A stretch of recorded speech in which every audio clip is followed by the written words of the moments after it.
Hello, এই যে আমি পেঁয়াজ, শুকনো মরিচ, কাঁচামরিচ এটা ভেজে তেলে তারপরে এটার ভিতর ডিম দেব। পাতাকপি ভাজি করতেছি, দেখেন।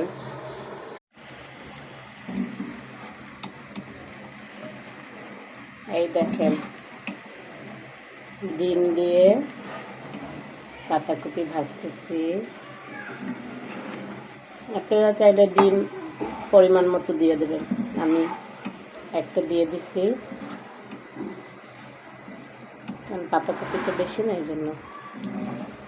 ঠিক আছে,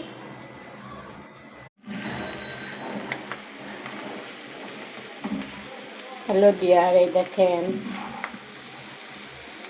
এই যে হয়ে গেছে পাতাকপি ডিম দিয়ে ভাজি। এটা আপনাদের ভাইয়া এখন হোটেল থেকে খেয়ে আসছে, এসে বলতেছে ডিম দিয়ে পাতাকপি ভাজি করবা। ঠিক আছে, এই জন্য করলাম। এই